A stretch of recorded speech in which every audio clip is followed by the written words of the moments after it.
डंडे मारे प्राइवेट जगहों पे जो है, जिस तरह से जो एक बच्ची अस्पताल में है उसकी दिक्कत क्या, अगर आप देखना चाहोगे तो पता लगे किस तरह की ब्रुटलिटी हुई है। क्यों नहीं जवाब दे रहे, क्यों न अधिकारियों पर क्या कार्रवाई होगी जिन्होंने बच्चों के साथ अपमान। आप हिंसा से नहीं कुचल सकते लोगों की आवाज को, जनरेशन जाग रही है। देखिए, कहीं भी कोई घटना होती है तो उसके लिए जिम्मेदारी सुनिश्चित होती है, नैतिकता के आधार पर जिम्मेदारी ली जाती है। दिल्ली में जो हुआ प्रोटेस्टर्स के साथ, वो सबके सामने है।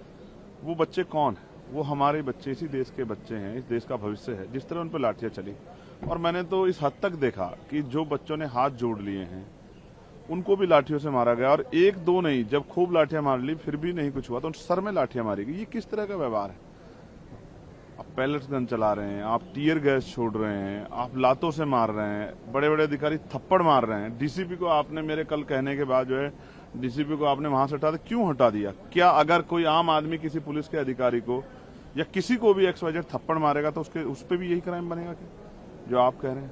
देखो, मैं पुलिस का बड़ा सम्मान करता हूं, लेकिन कुछ पुलिस के अधिकारियों ने जो व्यवहार किया, जैसे बच्चों को डंडे मारे प्राइवेट जगहों पे जो है, जिस तरह से जो एक बच्ची अस्पताल में है उसकी दिक्कत क्या, अगर आप देखना चाहोगे तो पता लगे किस तरह की ब्रुटलिटी हुई है, जिस तरह का अन्याय हुआ है बच्चों का, पिटा जाए, ये स्वीकार्य नहीं है। अगर आज हम इस पर चुप रहे तो यहाँ से सीख लेके जब देश की राजधानी में ये होगा और कुछ उस पर कोई कार्रवाई नहीं होगी, क्योंकि ये संवैधानिक देश है, यहाँ कानून व्यवस्था सबके लिए समान है। पुलिस करे अपराध या आम आदमी करे, कोई नेता करे, सब पे कार्रवाई होती है।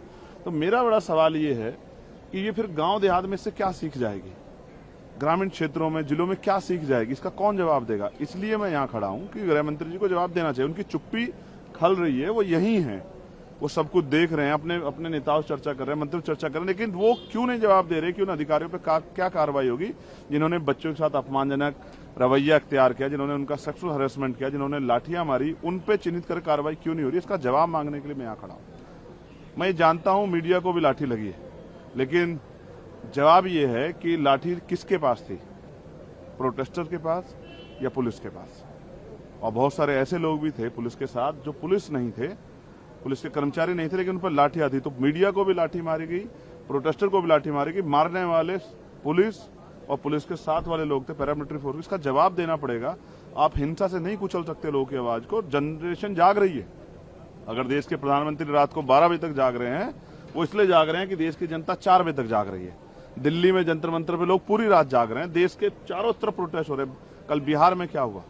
बिहार में भी नौजवान सड़क पे निकल गया। प्रयागराज में क्या हुआ? मैं खुद कल लखनऊ जाऊंगा। लखनऊ में हमने पूरे देश में जो जिला मुख्यालय पर प्रदर्शन की कॉल दी है, उसमें मैं शामिल होने के लिए खुद लखनऊ जाऊंगा।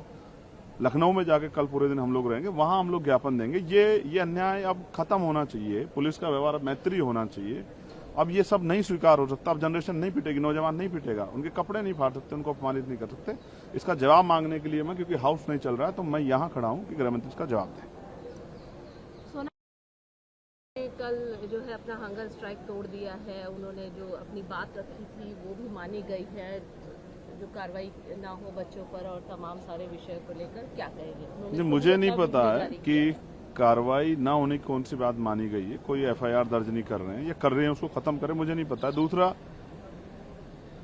जो कंपनसेशन की बात भी मुझे बताई गई कि वो भी मान ली, लेकिन हमने उसका कोई ऑफिशियल डॉक्यूमेंट नहीं देखा। ना सरकार की तरफ से कोई ऑफिशियल डॉक्यूमेंट जारी हुआ, ना कोई इसने स्टेटमेंट दिया है, ना पुलिस ने स्टेटमेंट दिया, ना एडमिनिस्ट्रेशन ने स्टेटमेंट दिया।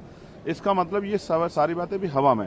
सोनम जी के लिए हम लोग चिंतित थे। मैं स्वयं चाहता था कि वो अपना अनशन त्याग दें। बहुत अच्छा उन्होंने अनशन त्याग दिया, लेकिन डिमांड अभी जारी है कि पहले इस्तीफा होगा फिर वार्ता होगी। यहाँ भी पार्लियामेंट में विपक्ष यही बात उठा रहा है, पहले इस्तीफा दीजिए। बीजेपी से तो बात है सरकार के प्रति, अच्छी बात है, करनी चाहिए। मैं तो 4 दिन ये 3 दिन यहाँ धूप में, गर्मी में, बारिश में बैठ रहा पूरी रात इसी बात के लिए कि बच्चों संवाद करो। आज जो संवाद करे, अगर पहले कर लेते तो जो लोकतंत्र का चीरहरण देखने को मिला 20 तारीख को, जिस तरह का अन्याय किया पुलिस ने पैरामिलिट्री फोर्स सरकार के इशारे पे, सरकार को खुश करने के लिए, वो नहीं होता इस देश में। और जिस तरह से नौजवान अपनी पढ़ाई छोड़ के, कैरियर छोड़ के यहाँ रातों सड़कों पे घूम रहा है, इन सब का जवाब देना पड़ेगा। आप लाठियों से नहीं रोक पाओगे, आपकी गोली नहीं रोक पाएगी।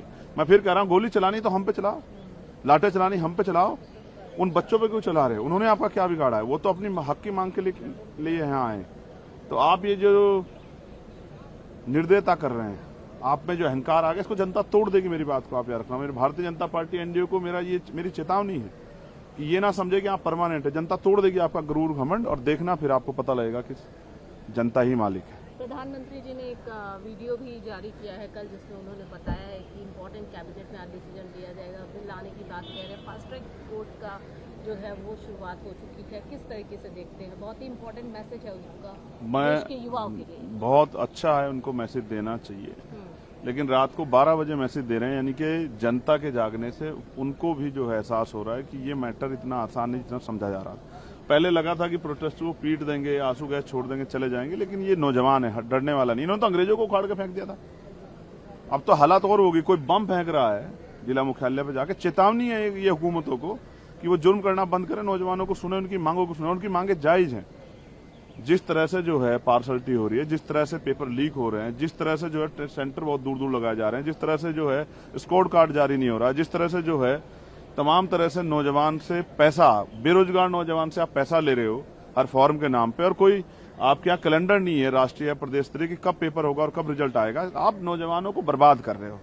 ये सबसे नौजवान देश है, इसमें 50% ज्यादा नौजवान है, उनको बर्बाद नहीं होने दिया जा सकता। इसलिए हम लोग देश भर में कल प्रोटेस्ट कर रहे हैं और सरकार से हमारी मांग है कि बच्चों को सुने, उनकी मांग को पूरा करें।